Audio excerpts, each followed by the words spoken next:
Hi, how are you all tonight? This is a great topic for those of us with skin conditions.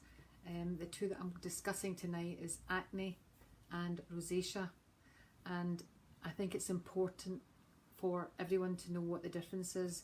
I'm always getting these questions from people. What is this I've got, and they're getting wrong diagnosed. They think they've got rosacea, or they think they've got acne. So let's talk about how to recognise them. Has anyone out there got rosacea or think they have? Please listen in and share this with your friends. Anyone that you know, family or friends that have got rosacea or acne, please share it with them, and feel free to email me about any skin conditions you have, but especially if you've got high Ruth, if you've got rosacea or acne and you don't know what to do, please feel free to put comments in, email me, ask me any questions. I'm just there to help you. Okay, get through it. So how to recognise your skin condition, which one have you got? So we're talking about rosacea. Rosacea is sometimes called acne rosacea, and I don't like that because it isn't acne. Rosacea is a chronic skin inflammatory condition. When I'm saying inflammatory, I really mean it, because the first thing you think about when you look at someone with rosacea, and ask yourself, do you flush easily? Really, do you flush easily? When I'm saying it's an inflammatory skin condition, what I mean by that is that the blood vessels in the face, the capillaries in your face, especially here, in those areas, they really dilate. And when it starts, that dilation of the blood vessels like that, it's very noticeable. That's the start of rosacea. Okay. Hi, Ruth.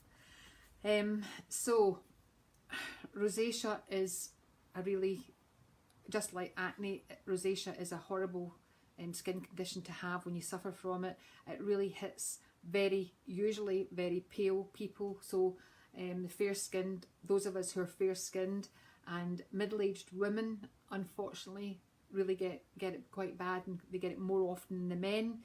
But when the men get it, they can get it actually, that can be really worse, because they can have it really on the nose area. And you've seen the big nose idea with the red nose, and it's a horrible disfiguring type of skin condition.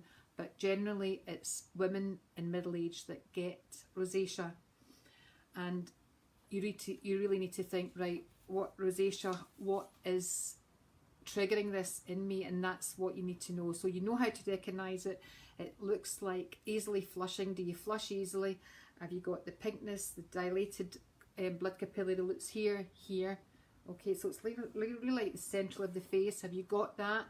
And what is my triggers? And it's a great idea. I always think about, I love writing in journals myself. So keeping a diary of what's happening to your skin when you have one of these conditions is great. So rosacea triggers, what the trigger it is, red wine, for example. Hate to say it, red wine can trigger rosacea. Alcohol generally. For me, always the worst thing for rosacea is the sun. UV is the worst for rosacea.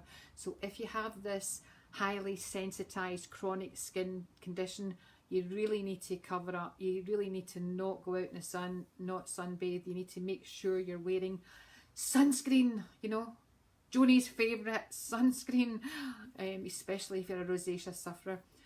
Sometimes as well when you exercise, when you exercise and you can go into the gym or whatever, and within 10 minutes your face is piping hot.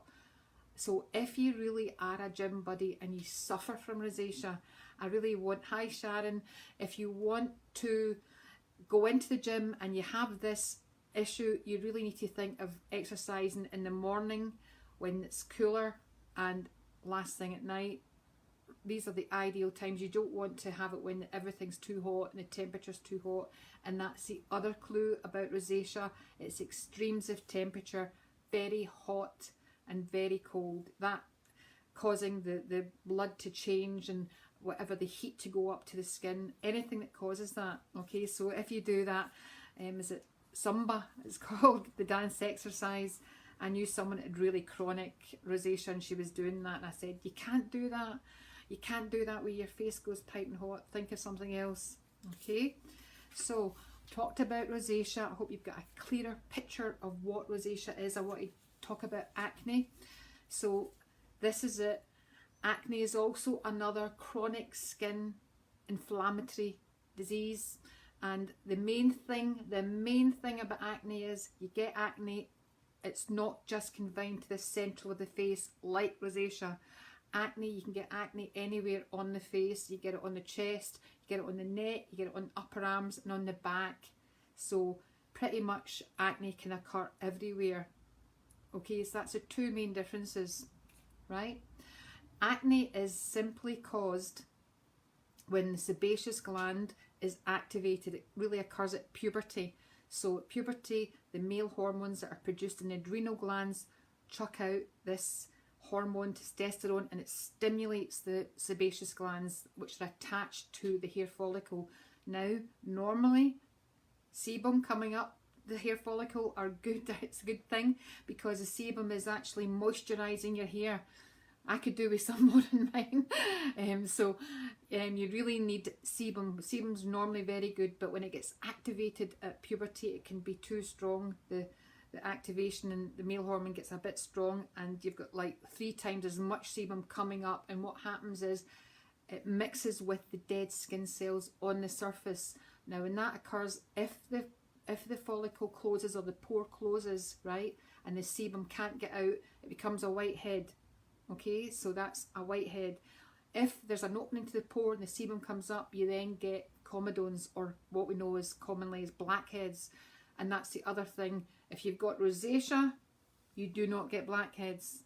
Okay, so if you've got blackheads, this is acne you have. Alright, so blackheads and whiteheads, and then the spots and the pustules that you get with acne are all caused by too much sebum flowing up and plugging the pore, okay, and causing this. On your surface of your skin, you have got bacteria, P. acne bacteria, everyone's got it. Unfortunately, when you get this acne condition, the bacteria will mix with the sebum and it will infect it. It just mixes with the dead skin, the sebum, and the next thing is you've got an infection. That is acne. I hope I've made that clear. Have I made it clear? I hope one of you girls or ladies and guys tells me, have I made that a bit clear? So, triggers for acne.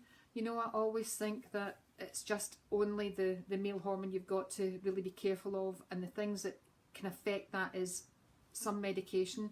If you take corticosteroids, steroids, someone that's taking steroids can be prone to acne.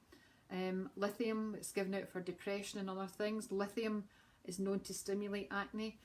And I'm always talking about you are what you eat, right? And you know, please, you are what you eat. And I do honestly think there is a link with sugar and dairy to acne. Some of you might not like me saying that, but I believe there is now, and there's a sort of proven link kicking about.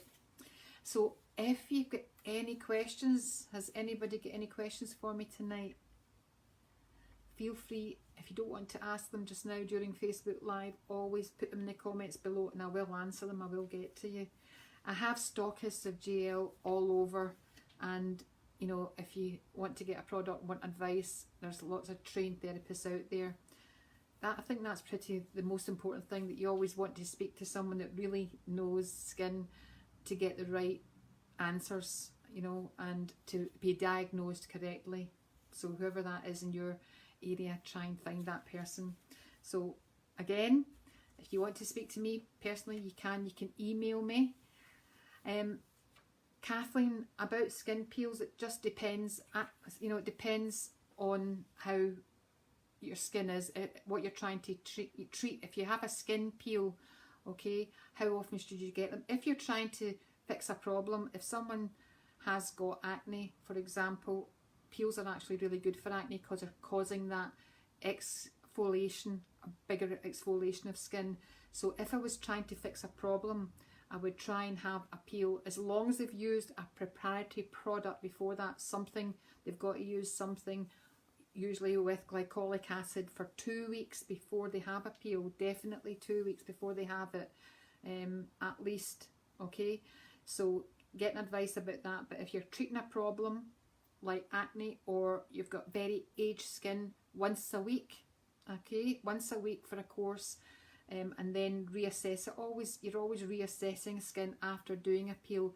So if I book someone, and I've got a young lady that comes to me just now actually, who's a teenager with acne, and I've been trying to see her, you know, every week, and then when I think it's getting, you know, a lot better and under control, I would then wait a fortnight and then 3 weeks, that type of thing. So if you're treating a problem, Kathleen, every week for a course of peels, and generally after that, really go with your lifestyle. Are you going out somewhere? Is it for aging and you want to look best at your friend's 50th party or something like that, or you're going to your son's wedding, whatever it is, try and gear it towards your good facials, towards those times in your life when you need them, when you want to look your best. I hope that answers it, Kathleen. So, any questions, remember you can email me personally at joan@JLFormulations. Any problems, I've got a list of stockists I can also put you towards, and they'll help you too. So, yes, Kathleen, I think you're quite right. A 50% peel, I think, really got to be 4 weekly, because it's very strong, and these are things that, you know, you really have to get advice on when you go along to your therapist. I know that you see a really good therapist, beauty therapist, and she'll advise you, but once a month for maintenance, yes, it's good, because the peels out now, basically what they're doing is causing the dead skin to come off at a better rate, and they're stimulating your skin cell renewal, making your collagen stronger, do quite a number of things. You've just got to, it's got to be safe when you're using them. I would always say safe, so I think 4 weekly is absolutely fine. Always remember though, before a holiday and after a holiday, do not have your peels near when you're going into sunshine, that kind of thing. You do not want to thin the skin at all when you're going into sunshine. So that's the only thing I would say. Just watch the holiday times. Okay, have a great week, everybody. Love to you all. Bye. Bye. Bye. Bye. Thank you for watching my video today. Please subscribe to my YouTube channel for more skin tips. Thank you.